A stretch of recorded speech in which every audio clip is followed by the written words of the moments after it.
Hey gang, hope you're enjoying the new Dusklight transmission. Oh wait, you can't. I'm right here at the beginning a bit, ruining it for you. Very sorry about that, I will keep this brief. Couple small things.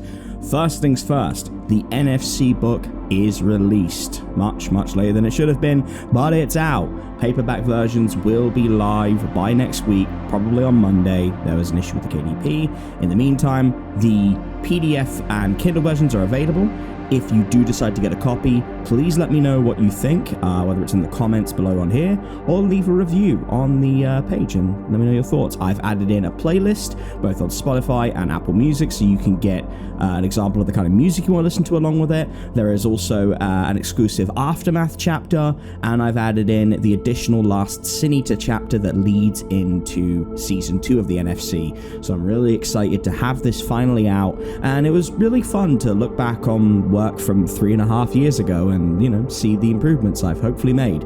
Speaking of which, Demi's Adventure. This is only the second time this has ever been transmitted. Obviously, Dark Somnium has the original version, and now I'm doing my own little spin on it, and hopefully you'll enjoy the directions we're going with it. Now, one thing to let you guys know about that's a little bit different from the usual on the channel.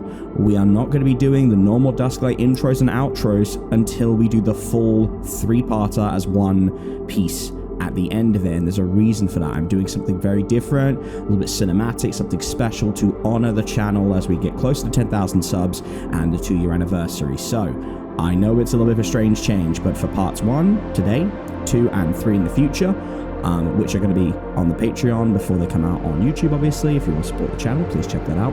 But for those, we're going to be doing no intros and outros. So please bear with me, and hopefully you'll enjoy it. And if you don't like it, that's okay, because when we do the premiere for the full 90-minute piece, you'll get to see what we've been making behind the scenes. Thank you so much for listening to me be a certified yapper. Have a wonderful weekend. And the scene has been set, and the light is on. It's time to walk towards it.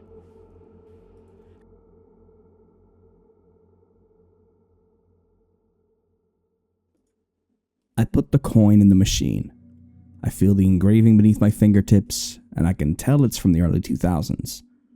The weight gives me a sense of comfort as I let it go. The satisfying click and kerchunk of the coin finding its new home, off to the land where arcade coins lay dormant. The screen lights up. Fluorescent LEDs blink to life, and a wave of nostalgia hits me. Just like that, I'm taken right back to being a child again, as the title screen blinks at me. Okay, let's play. Demi's Adventure was one of those games you'd hear about on various forums in the early 2000s, back when it was far easier to spread unsubstantiated rumors and gather internet clout with minimal effort. Kind of like Twitter, but no character limit. We'd seen people like the supposed time traveler John Teeter, the legend of Polybius, and many more run the gamut of forum speculation. But Demi's Adventure was a little bit different. It wasn't exactly touted as a spooky horror game with people dying or being whisked away by shady government officials. Rather, it was remarked upon by burgeoning gaming devs as that game nobody enjoyed QA testing for because of its unique algorithm. It was a game that learns and plays you as much as you do it. I should mention that while there are many games in the modern age with the AI and mechanics to actually pull this off in a more effective way, this was practically unheard of in the early aughts outside of psychological test games built specifically to learn about the player and their idiosyncrasies. So it should come as no surprise that the devs would remark this was a purely experimental game and that would never see a home release, but instead a rite of passage for anyone creatively inclined to make games and wanting to see how far the programming rabbit hole goes. Casual players were never its targeted audience, and over time it became abundantly clear that more than just developers were familiar with it. By 2004, former psychiatric patients would come out of the woodwork to discuss early builds of what would be the Demi's Adventure I now had in my possession. A small obsidian shape with big, wide eyes, 4 arms and wheels on their feet that would skirt around the side-scrolling landscape and make little chirping sounds as they bounced on the platforms or interacted with the environment. Somehow, the interest had reached such a fever pitch within dev communities that conversations began to swirl around a definitive edition of Demi that could be utilized by professionals to help those with major medical maladies, as it were. I remember trawling these forums in the early days as a wide-eyed, conspiracy-hungry kid, eager to get his hands on a copy of this elusive game. I don't know why, it wasn't like I myself had any issues, but something about the mystery drew me in. I followed obsessively throughout high school, honing my love of games into a development enthusiast, and working on a small indie title that garnered mixed to positive reaction on Steam. Usually RPG Maker games that allow me to express my inner turmoil, as any man in his late 20s would do. But throughout it all, I never forgot that initial fascination with Demi, the strange obsidian creature, or his adventures. So, when I got word of a cabinet being made with the definitive 3-game experience of Demi's adventures, I damn near lost my shit. That was my E3 come early. The company making it, similar to 1UP Arcade, were enthusiastic about its design specs and the quality of the cabinet itself. But I only cared about the blurb detailing the games themselves. After 20 years, a medical game hidden behind closed doors now becomes a reality for the discerning gamer and possessor of a curious mind. Demi's trilogy is coming in limited numbers. Start with the original Journey, a text-based psychological adventure featuring the protagonist himself, our obsidian observer of oddities, Demi. The game will learn from you as much as you from it, creating scenarios and imagery based on the progress you make. After waking up in a strange place, Demi must enlist your help to find the right path forward. Can you help Demi get back home? Demi's Adventure, Land of Confusion, comes with a USB slot to plug in your keyboard. Next, we have the seminal classic that made it to multiple psychologists' offices in the late 90s, a 16-bit beauty with fully rendered cutscenes and a choice system that was determined by your actions. Demi needs to find his way through the lost hallways, recover the fragments of their souls, and fight against time itself in this beautifully crafted experience. Demi's Adventure 2. Lastly, unreleased to the public and mastered by a dedicated development team with an oversight by medical professionals, we bring you the last in the trilogy. While it could be brushed off as a walking simulator by the uninitiated, this is anything but.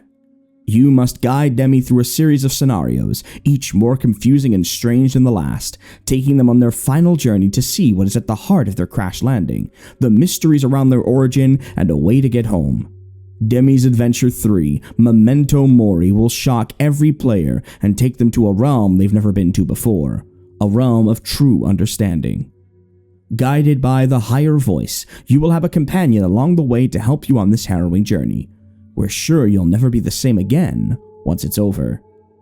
Because of the rarity of the initial 2 games, and coupled with a limited interest, we will only be making these to order. Inquire now. Well, you can bet your ass I put my money down there and then. Damn near took me 20 minutes to find my card and punch in the numbers amid all the excitement, but I got it and was informed it'd be shipped to me within a couple weeks. Imagine my surprise when it turned up in less than 5 days. I mean, it sure as hell felt like 2 weeks with all that waiting, but I didn't care. I hauled it in and had it built and ready by sundown, putting the stool in place and getting comfortable. Excitement so palpable that I didn't even register that I'd left my scotch downstairs. No matter, the game was here. Now we're caught up, back to where this all began. Let's play. The company logo, Rubicon Enterprises, flashes up with a little jingle almost reminiscent of the Neo Geo. For those unfamiliar, think of a fancy doorbell on a piano scale from high to low put through a Game Boy. I have no reason to, but the nostalgia hits me like a freight train. Hands brush across my mechanical keyboard, ready to see where this journey takes me. I don't even get the option to select which game. Usually there's a screen with the 3 titles and their respective logos, allowing you to jump from A to B seamlessly. Instead, the company logo lingers and I'm left confused. A polite, professional voice crackles through the cabinet speakers, my hand resting on the joystick with anticipation. Hello, Robbie. I am the narrator. I will be your guide throughout Demi's adventure. Think of me as an assistant for the tough sections, a third eye for the unseen, and an extra layer for the narrative. Unfortunately, even if you don't wish to think of these things, I cannot be turned off. Do you understand? Yes. No. I blinked, taking a moment to think on how it knew my name. but the narrator continued before I could dwell on it. Yes, I tentatively typed, wanting to inquire further, but knowing that even the most advanced text-based system isn't going to be perfect. To answer what I imagine is a natural concern for you, your name was registered on the purchase and programmed into me with your other details. If you'd like me to refer to you by your online username for more immersion, please push the green button. My right hand clicked it without thinking, the delicate springs barely needing to be activated for the jingle to ring out. Very well. Switch. Are you ready to begin? The adventure awaits. Yes. No. Yes. I felt excited. It was time. The screen darkens and the crude logo for Demi's adventure, Land of Confusion, slowly cascades onto the screen. For those among you not familiar with video games or those of the late 80s, imagine how slow the internet was portrayed 20 years ago when it came to loading images. The agonizing crawl of pixels forming. Irritating? Sure, but nostalgic nonetheless. Black screen and red text begins to fill, and the narrator starts speaking. You are Demi. You wake up, you haul yourself out of your bed and see that it's already dark out. The stars seem to be extra bright this evening. Your bones feel brittle and your skin ripples to the touch. Something is terribly wrong. This is not your home. What do? A small problem, but nothing I couldn't handle.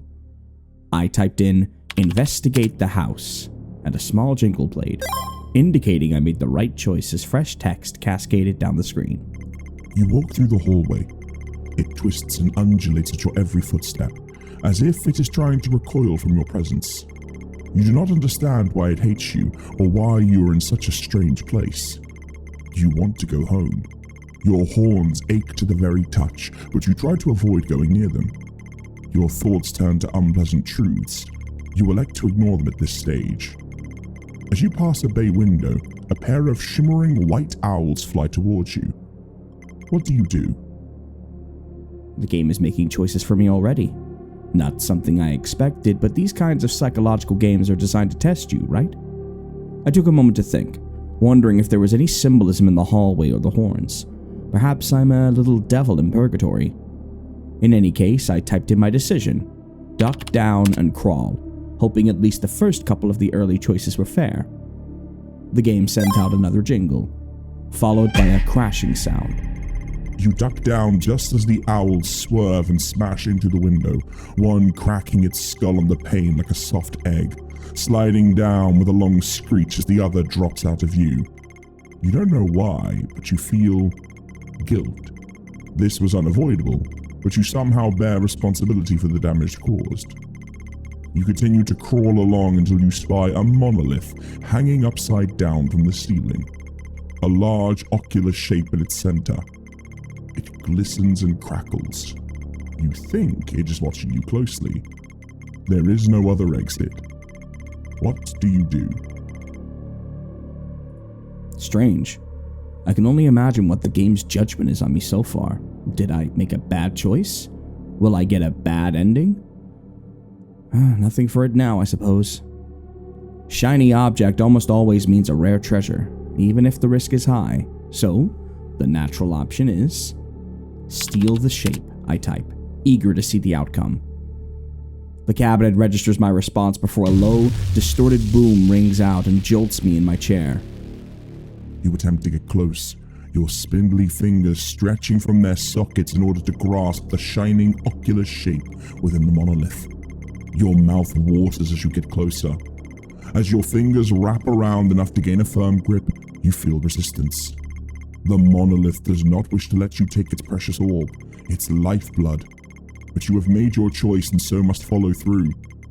You do not know where you are or how you came to be here, but you will commit to this action. With a minor struggle and muffled, pained wails, you rip the lens free, and all life from the monolith secedes. It crashed down upon you, killing you instantly. The screen flashes a continuous screen in red and black, waiting for my input. Weird. I'd have thought going for the treasure was the right call. Hope that doesn't go against me on my score. I take a big swig of my drink before diving back in and hitting continue. You are Demi, or at least you think you are. It's hard to tell in all this darkness. As your eyes adjust, you realize you are somewhere cold. There is a small slither of sunshine eking out from the crack under your doorway. It is warm, pleasant, and strangely lavender in its shade. You cannot dwell on this. You have to get out. You must get out before he returns. What do you do? Did I just get to the next level? I didn't see a game over, so I guess I'd progressed in the game in a sort of macabre way. Each problem I was faced with, I took longer to ruminate over. This time typing, search around the room, cautious not to make any sudden leaps. Now very much feeling as if I needed to be careful. You search for any signs of escape. There are none. You are trapped, isolated. Your breathing begins to quicken as you realize the horns on your head have been cut. Ugly, shaven stumps lay in their place, but your phantom memory recalls their placement. You feel your chest get tighter. Your mind begins to swell. If you pass out, you will never leave this land of confusion, Demi. What do you do? I felt it. For a moment, I felt that same pang of panic. I felt my chest pull in on itself and my stomach tightened. But as quick as it hit me, it subsided, like a vice grip. I took a breath and thought of what I'd do in this scenario. Focus on the light. Your eyes travel to the beautiful light rippling through the crack under the steel door. It is warm and inviting. You feel safe near it. You crawl to be next to it, slathered in its warm embrace. Your mind relaxes and you can think. You may now ask a question. Ask a question? To who? Was this a secret unlockable? A cheat, maybe? All right. How do I get out? I asked, worried this was going to once again be a trap.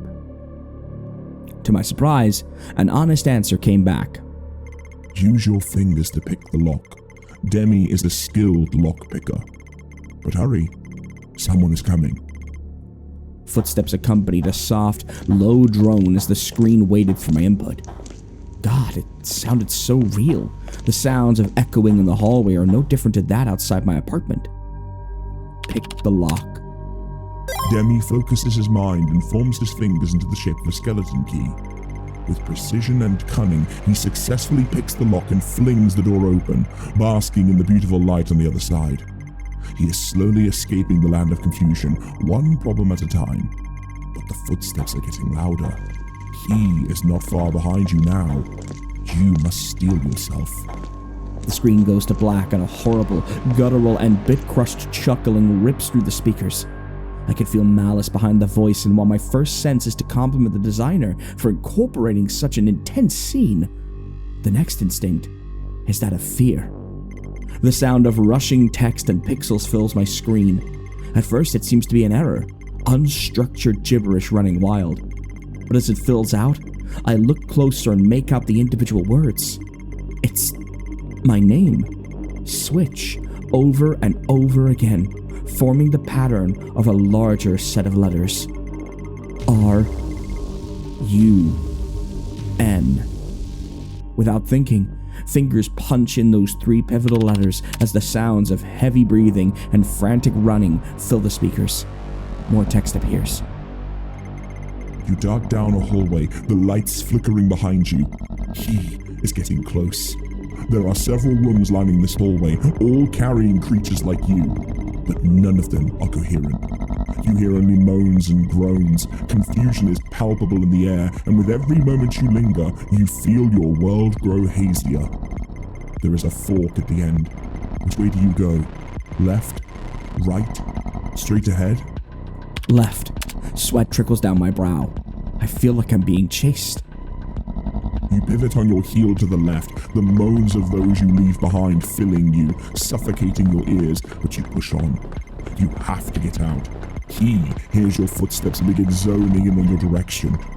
You have 5 choices remaining. There is a disused closet on your left and a small reception room down the hall. You do not know which will be the safer route. Which do you choose? This time, there's a countdown, 25 seconds to pick. Sweat trickles down on my head as I weigh up my options. The broom closet is less conspicuous, but the reception room may have a lock. Reception. You barely slow down as you race to the station, hoping for it to be empty. It is not. There is a spire-like creature inside. It is terrified to see you, putting their appendages up to their sides when they see your horns. They were not expecting that. A noise erupts from them as they barrel past you and out of sight. There is a humming coming from all around you now, Demi. They have found you. He has found you.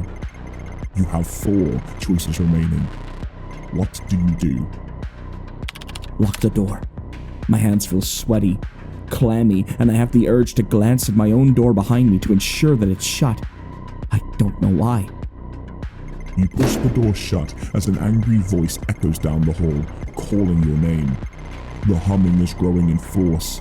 You see the pencils on the desk shake and topple over. The lock on the door is set in place just as someone reaches the door and demands you come out. You have 3 choices remaining. They will break through in ample time. Your actions determine your fate. What do you do? Another clock. 20 seconds. Scan the room. I'm desperate to find a solution for Demi. Something tells me the ending is not one I or he would want in the slightest. Your horns pulsate as the humming grows louder still. The coffee mug shatters to the floor and a hot, bubbling black liquid sears the ground. You look around and spy a small window on the other side of the office. You could climb out into the exit. There is also a hypodermic needle on the table, filled with a liquid you cannot recognize. The door is being slammed against now. You have 2 choices remaining. Your actions determine your fate. What do you do? 30 seconds. The slamming on the door doesn't stop, nor the droning. Nausea begins to hit me in waves, stymieing my ability to focus. Do I attack and defend myself? Do I escape? Do I wait for the inevitability of what lies beyond the door? Escape. The droning stops. Silence hangs in the air. You attempted to escape out the window, but there was not enough room for your body. You smashed the glass with your fist and climbed out, cutting yourself on the shards.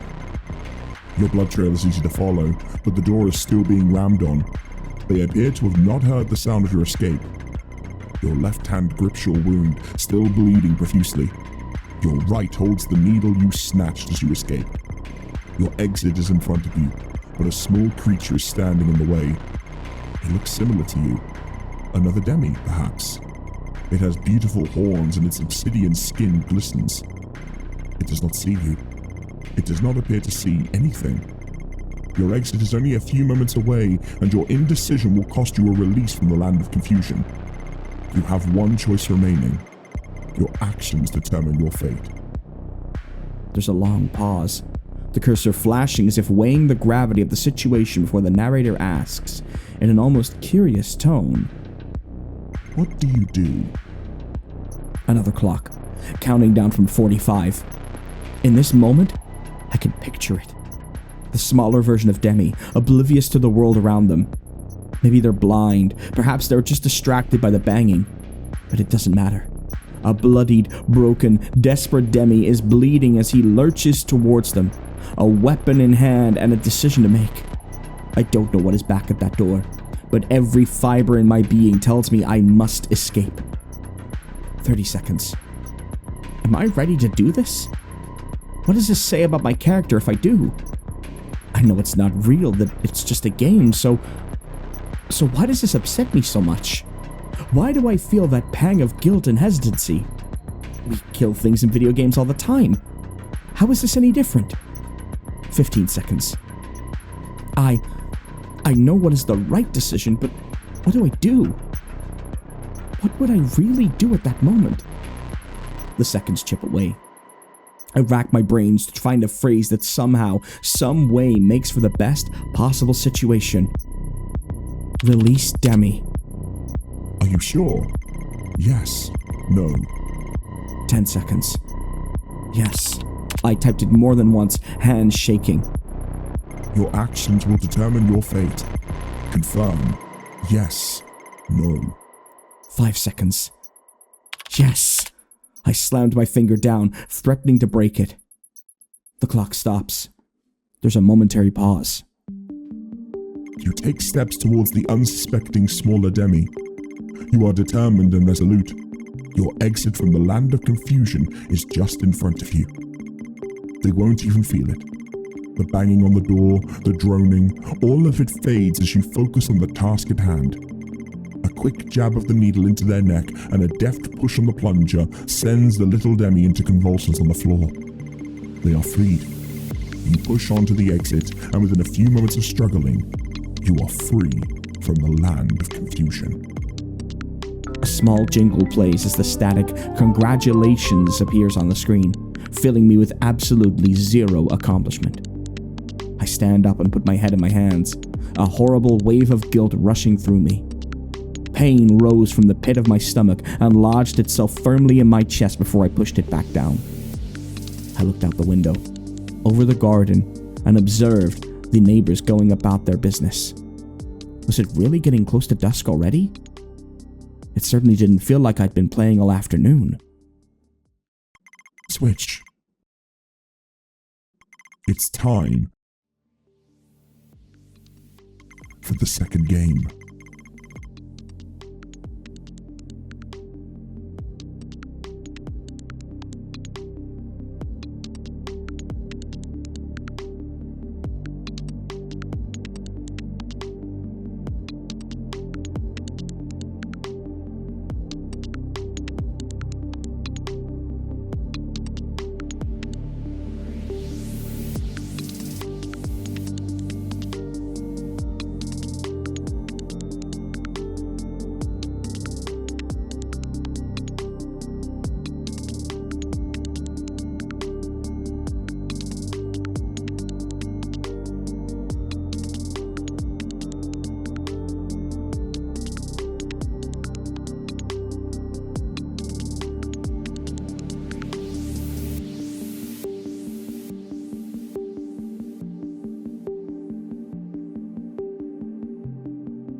Well, it might not be a usual outro, but I'm still going to give thanks to all of our patrons. If you've made it this far, thank you so much for listening to the whole piece. Please let me know what you think in the comments below. Love that engagement. And of course, if you want to help support the channel, because a lot of our stuff is not monetized, you can join the Patreon for as little as £1 a month, and you'll get exclusive features, you'll get early access content, some stuff that's not coming out for at least a year, and I've got something special I'm going to be announcing on the Patreon next week. So all Sturgeon related, all fun, but if you can't, that is also totally fine.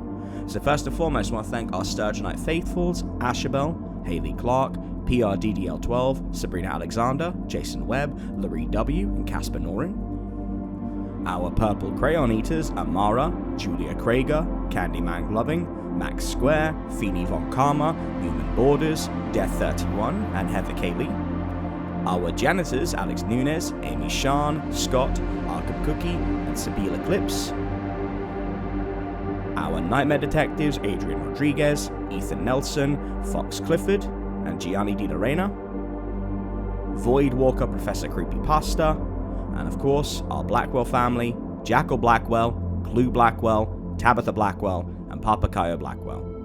Once again, thank you so much. The fact that this tiny, under 10,000 subscribed channel has any Patreon subscribers, let alone nearly 30 of them now, is really insane to me. So, and the fact that we don't have a very busy schedule, significantly less uploads, more of a quality over quantity deal, it still means the world to me. And thank you for putting your trust in what I do, what we do at the Nightmare Detectives, what me and Lucy do for presentation, and yeah, really appreciate it. On that note, folks, thank you so much, and I'll see you again when the sun sets and dusk enters the station.